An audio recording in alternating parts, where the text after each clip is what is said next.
오늘 말씀 보디빌딩이라는 제목으로 함께 말씀을 나누도록 하겠습니다. 많은 사람들이요, 건강한 몸을 만들기 위해서 각자 다양한 방법과 노하우로 그렇게 또 노력하는 것을 볼 수 있습니다. 어떤 사람들은 운동을 해서 몸을 만들기도 하고, 어떤 사람은 식단을 관리하거나 규칙적인 수면 관리를 통해서, 또는 부족한 부분들은 영양제를 보충함으로 그렇게 몸을 만들기도 하죠. 또 그것뿐만이 아니라 건강에 해로운 것들로부터 술이나 담배, 심지어 디지털 미디어 사용을 줄이는 것으로도 우리의 건강을 더 좋게 만드는 방법들이 있습니다. 제가 이사 오기 전에 제가 살았던 곳에서는요, 황토끼를 구청에서 만들어 주셔서 제가 한번 밟아본 적이 있었거든요. 근데 어르신들도 정말 많이 그것을 사용하시더라고요. 건강하는 것, 몸에 대한 성장과 건강을 유지하는 것은요, 남녀노소를 불문하고 모든 사람들이 관심을 갖는 가장 중요한 주제 중 하나인 것 같습니다. 건강해야 한다라는 것은 우리 일상에서 너무나 중요하고, 또 건강을 잃기 위해서 억지로 그렇게 무리하는 사람들은 아무도 없을 것입니다. 오늘 성경의 인물 바울도요, 몸에 대한 이 성장과 성숙에 대해서 말씀을 하고 있는 걸 볼 수 있는데, 바울이 오늘 말씀에서 얘기하고 있는 이 몸은 육체의 몸을 얘기하는 게 아니죠. 바울이 말하고 있는 몸은 그리스도의 몸, 즉 교회를 말하고 있습니다. 우리가 잘 알고 있듯이 교회는 에클레시아라고 부릅니다. 부르심을 받은 자들의 모임이라는 뜻인데, 예수 그리스도를 믿는 사람들의 공동체라는 거죠. 그런데 이 단어가요, 기독교에서 받아들이기 이전에 고대 그리스에서는 종교적인 의미보다 정치적이고 사회적인 모임으로 많이 사용되었습니다. 시민들이 모여서 정치적인 문제를 토론하고 결정하는 공적인 모임을 가리켜서 이 단어를 사용했던 것인데, 바울은 하나님으로부터 부름받은 자들의 모임이라는 의미로 이것을 발전하게 시킨 것이죠. 바울도 이런 의미를 더 바로 세우기 위해서 노력하고, 또 이것을 자신의 사명으로 삼았던 것 같습니다. 사실 바울은요, 어떤 면에서는요, 굉장히 편하게 살 수 있었던 이력과 배경을 가지고 있는 인물이었습니다. 그런데 이 건강한 에클레시아를 세우기 위해서 수많은 고생과 또 고난을 겪어가면서 자신의 전생애를 바쳤던 것을 우리가 볼 수 있습니다. 그렇다면 바울은 자신의 전생애를 바치면서까지 이렇게 우리에게 교회의 모습을 가르쳐주고자 했는데, 과연 바울이 가르치고자 했던 교회의 모습은 어떤 모습이었을까요? 성경에서 말씀하고 있는 건강한 교회는 어떤 교회일까요? 오늘 본문에서 반복되고 있는 단어들이 있습니다. 그것은 바로 자라다, 세우다라는 단어예요. 그러니까 바울이 가르치고 있는 이 교회 공동체는 그리스도의 몸으로서 자라가고, 그리고 세워지는 것을 간절히 바랬던 것입니다. 어떻게 하면 교회 공동체가 건강한 공동체로 자라고 세워질 수 있을까요? 우리 11절 말씀 보겠습니다. 같이 읽어볼까요? 시작. 그가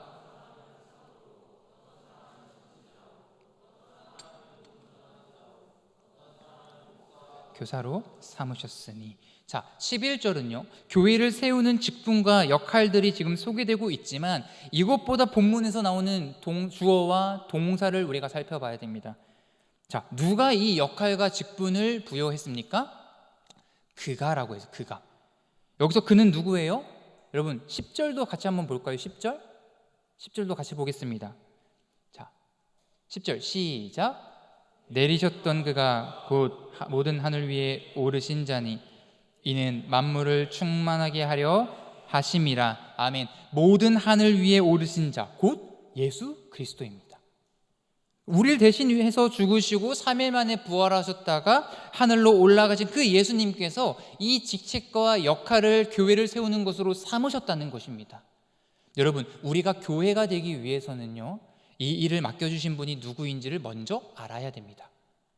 내가 이 교회에 어떤 역할을 맡고 있는지 중요한 게 아니에요. 누구는 사도로, 누구는 선지자로, 누구는 목사와 교사로 이런 역할을 맡겨주셨기 때문에 내가 그 범주 안에 들어가 있는가를 우리가 확인하는 것이 아닙니다. 내가 폼나는 역할을 지금 담당하고 있는가, 그것을 우리가 확인할 필요가 없다는 얘기예요. 그것들은요, 모두 몸의 지체로서의 역할이고, 우리는 몸된 교회로서 머리가 되시는 분이 누구인지, 누구의 말씀과 누구의 명령을 따라 우리가 움직여야 하는지, 우리의 주권자가 누구인지를 먼저 아는 것이 중요하다는 것입니다. 여러분, 교회의 머리는 예수 그리스도이십니다. 오늘 예배 전에 교회의 직분자를 뽑는 선거가 있었습니다. 선거를 단편적으로 봤었을 때는 우리 인간이 이제 투표를 해서 사람을 뽑는다 이렇게 생각을 하지만, 실제로 그것을 우리가 받아들일 때는요, 하나님께서 우리를 통해 일꾼들을 세우신다라고 그렇게 믿고 확신하면서 투표를 진행을 합니다. 그러니까 그분이 교회의 머리가 되시고 주권자이시기 때문에 그렇습니다. 청년들도요, 우리 안에 여기서 봉사하고 섬기는 청년들 있죠? 누구는 임원으로, 누구는 리더로, 누구는 각자의 교사로 역할을 감당하는 것이요, 누군가가 사람을 선동해서 세워진 것이 아니라는 거예요. 우리가 각자의 자리에서 역할을 감당할 수 있는 것은 예수 그리스도께서 우리를 세워주셨기 때문입니다. 하나님께서 우리를 세우셨다라는 이런 이해와 감동이 있어야 되는 거예요. 그리고 하나님과 나와의 관계 안에서 이 역할을 바르게 이해해야 하고 또 갈급한 부분을 채워 나가야 됩니다. 그런데 이러한 이해와 갈급함을 올바르게 우리가 해결하지 못한다면요, 어떻게 되는지 아십니까? 다른 곳에서 이 갈급함을 채우려고 하는 거예요. 다른 사람의 인정이나 칭찬, 격려나 평가와 같은 것들을 확인받으려고 하는 거예요. 물론 긍정적인 피드백을 받으면 좋죠. 그리고 힘이 나겠죠. 동기부여가 되겠죠. 그런데 우리의 마음 가운데 원망과 섭섭함과 그리고 갈등과 같은 상처받는 일들도 비일비재하다는 것, 여러분 교회 섬기시면서 한 번쯤 경험해 보지 않았습니까? 사람이 보통 어떤 일을 해 나갈 때는요, 그 일을 하는 데 있어서 보상이나 보람이 있으면 어떤 일을 맡아서 시작을 한다고 합니다. 저도 청년에 있었을 때에 교회의 새가족부 리더로 섬겼었는데요, 여러분 새가족부 리더가 그 사역을 감당하면서 가장 보람이 느끼는 때가 언제인 줄 아세요? 그 새가족이, 내가 맡은 새가족이 교회에 잘 정착했을 때예요. 근데 반대로 내가 맡은 그 새가족이 연락도 안 되고 교육은 아직도 시간이 너무나 하염없이 기다리는 상황들을 맞이하게 됐을 때 어떤 생각이 드는지 아세요? 새가족을 욕하지 않아요. 새가족에게 뭐라고 하는 게 아니에요. 나를 욕해요. 나는 이런 재능밖에 없나? 나 너무 하기 싫다. 하나님 나한테 왜 이런 일을 주셨지? 목사님은 나를 어떻게 생각하실까? 그러면서 별의별 생각이 다 듭니다. 근데 역할과 책임이 강할수록 그렇게 생각하기가 쉽다는 거예요. 근데 여러분, 건강한 교회를 세우기 위해서 건강한 리더의 생각, 이런 생각들은 옳다고 생각하십니까? 아니죠. 저는요, 이런 고민과 갈등 속에서 계속해서 새가족들을 받았었고 사람들을 만날 수밖에 없었습니다. 근데 그 과정 속에서 무엇을 깨달았냐면, 보람과 어떤 보상이 내가 사역을 할 수 있게끔 하는 힘이 되지 않는구나라는 것을 깨닫게 됐어요. 오히려 다양한 방문자들을 만나고 새가족들을 교육하면서요, 영혼 돌보는 일을 배우게 되었습니다. 그러니까 진정한 동력은요, 이 하나님으로부터 온 은혜라는 것을 깨닫게 된 거예요. 내가 하는 이 일이 예수 그리스도를 통한 구원에 대한 감사의 표현이고, 여전히 하나님께서는 교회에서나 교회 밖에서나 내 삶 속에서 여전히 잃어버린 자들을 나를 통해서 찾고 계시는구나라는 것을 깨달았을 때, 내가 하고 있는 역할과 내가 하고 있는 이 섬기는 일들이 의미가 있다라는 것을 발견하게 된 거예요. 따라서 이 자리가 누구로부터 받은 자리고 누구로부터 받은 역할인지를 날마다 확인할 때 우리는 여러 시험과 어려움으로부터 이겨낼 수 있는 것입니다. 우리의 힘으로 하는 것이 아니에요. 여전히 이런 고민과 갈등 속에 있는 분들 계시다면요, 하나님과의 관계 속에서 날마다 나에게 베풀어 주시는 은혜를 기억하시기를 바랍니다. 다음으로 이 건강한 교회 공동체가 자라기 위해서는요, 위아래가 없어야 됩니다.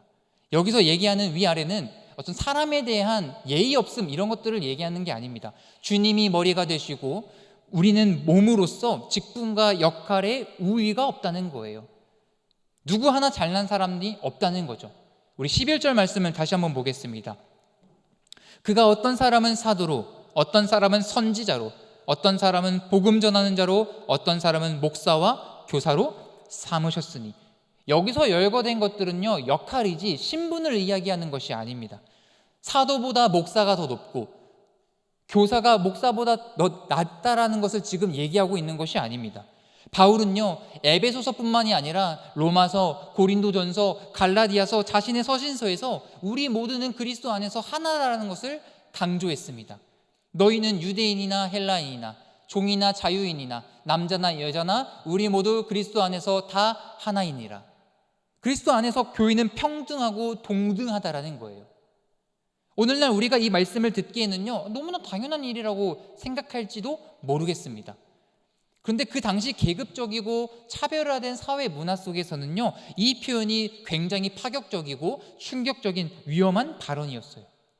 신분과 또 성별과 민족적 차별이 그리스도 안에서는 무의미하다라는 것을 지금 선언해 버린 것이기 때문입니다.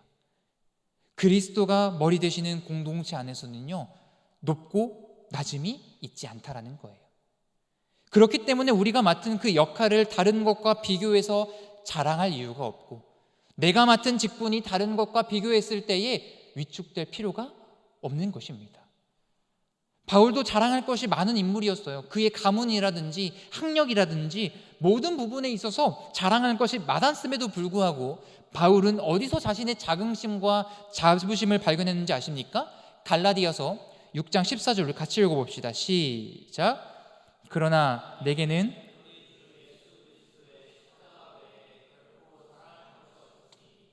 그리스도로 말미암아 세상이 나를 대하여 십자가에 못 박히고 내가 또한 세상을 대하여 그러하니라. 아멘. 자신에게서 그 이유를 찾은 것이 아니라 십자가의 도가 바울에게 있어서 자긍심이고 자부심이었다는 것을 지금 고백하고 있습니다. 그렇기 때문에 바울은 그리스도가 머리가 되는 그 공동체를 세우는 것이 그만큼 자신에게는 큰 과업이라고 여겼던 거예요. 앞서 이야기한 대로 우리 11절에서는요, 이 열거된 것들은 상하층 구조로 나뉘어져 있는 서열이 아니라 예수님이 주인이 되시고 그분이 교회의 중심이 되시는 평등 구조로 보아야 합니다. 신약에 나오는 어떤 교회도요, 서열이 존재하는 교회를 인정하고 있지 않습니다. 그래서 우리는 동일한 구조 속에서 지금까지 서로를 형제와 자매로 지금 예배할 수 있는 거예요. 그런데 여기서 더 중요한 것은요, 우리가 여기서 만족할 수 없다는 겁니다. 우리가 여기서 멈추어서는 안 된다라는 거예요.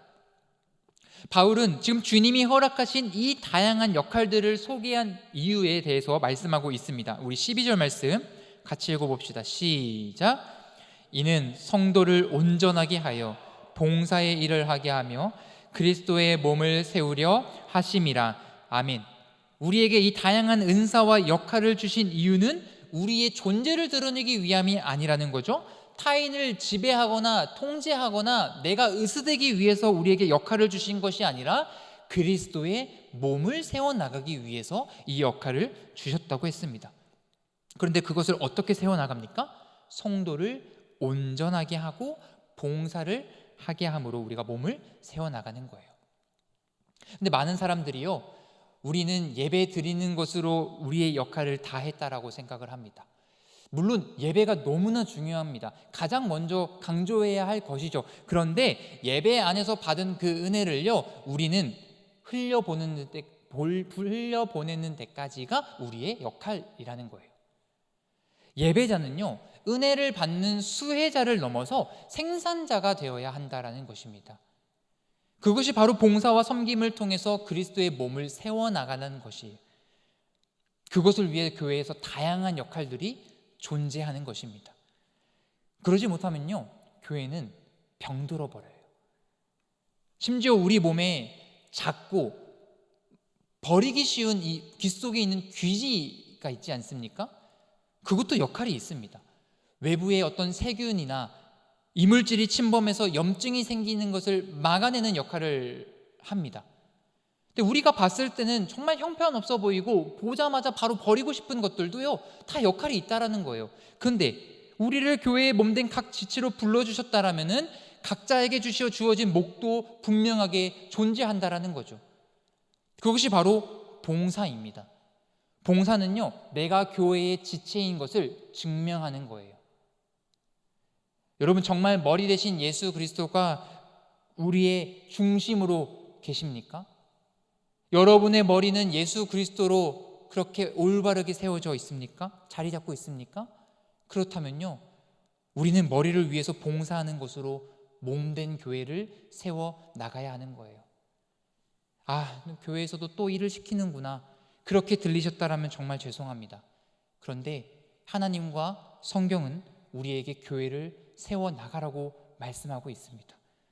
교회를 섬기고 봉사함으로써 교회를 세워 나가는 것은 우리가 교회의 일원이 되었다라는 것뿐만, 그 사실을 아는 것뿐만이 아니라 우리의 정체성을 알아가는 자리이기도 합니다.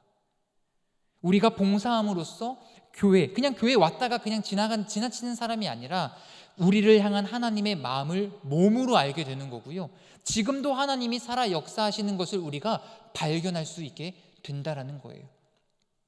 그렇다면 누가 봉사할 수 있을까요? 어떤 사람이 봉사할 수 있다고 이야기합니까? 온전한 사람이에요. 온전한 사람. 여러분, 온전하다라는 것은 우리가 흔히 완벽하다라는 것으로 오해하기 쉽습니다.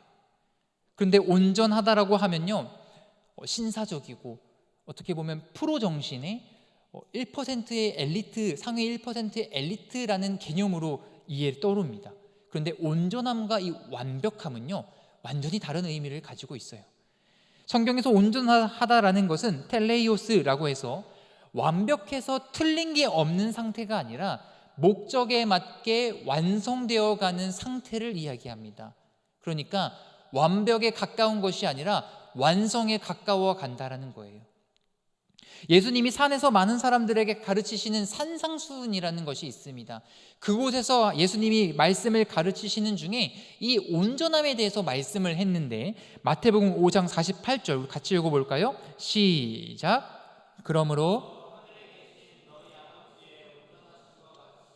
너희도 온전하라. 자, 예수님께서 이 말씀을 하시기 전에 원수를 사랑하라고 했습니다. 그러니까 자기를 사랑해주는 사람을 사랑하는 것은 너무나 쉽다라는 거예요. 그런데 하나님은 악한 자도 선한 자도 어떤 한 사람도 가릴 것 없이 모두에게 햇빛을 비춰주셨다고 가르치시면서 너희도 하늘에 계신 너희의 아버지처럼 온전하라고 말씀하셨습니다.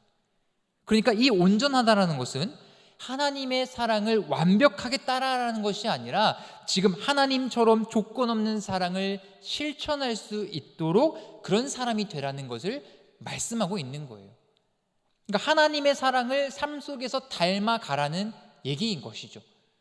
하나님께서는요, 우리가 완벽하게 되는 것을 바라고 있지 않으십니다. 왜요? 우리는 그것을 하기 불가능한 사람이기 때문입니다. 우리는 완벽해질 수 없는 사람이기 때문입니다. 누군가가 완벽해진 다음에 교회를 섬길 수 있다라고 한다면 누가 과연 이 교회를 섬길 수 있을까요? 또 완벽이라는 것, 성도가 완벽해지기를 우리가 기다려야 한다면 그건 언제까지 우리가 기다려야 돼요?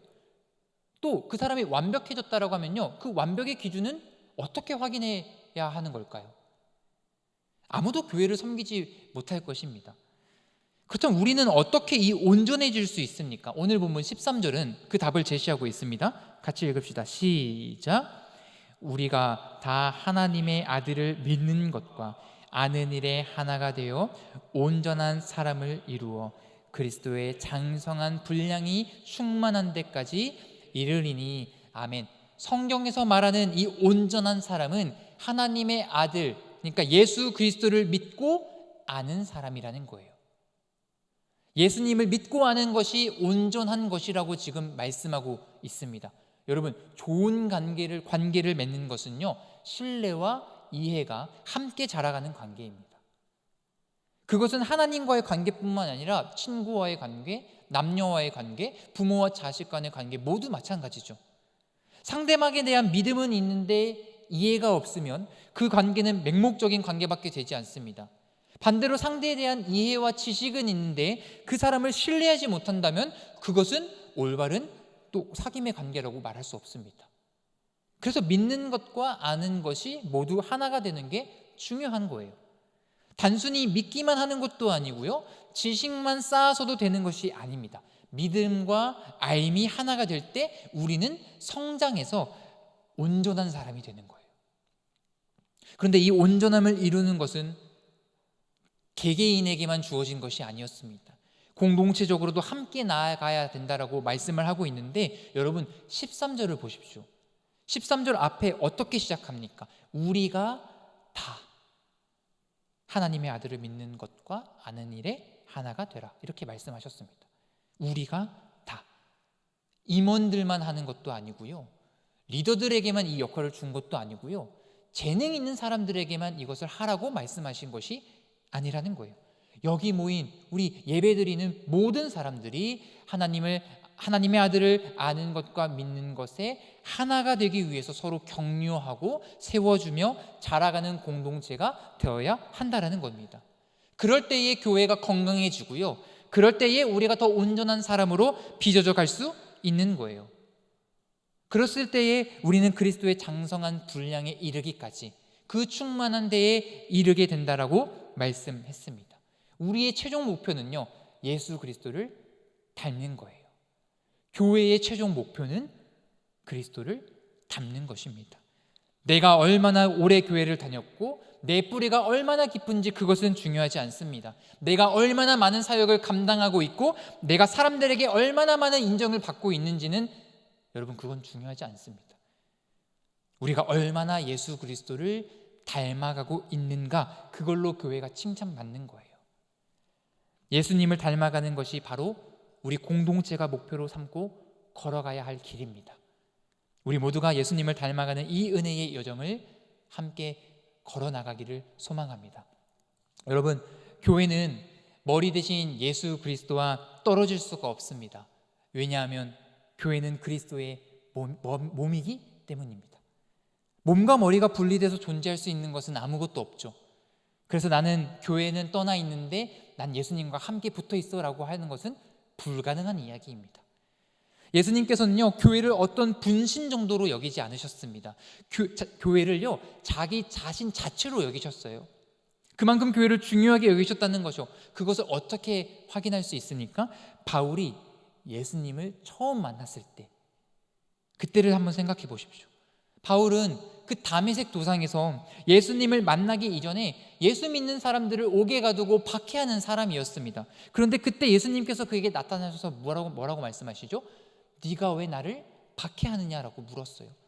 바울은요, 주님 당신은 누구십니까? 라고 고백하면서 예수님이 대답하시기를 나는 네가 박해하는 예수다, 이렇게 말씀하셨습니다.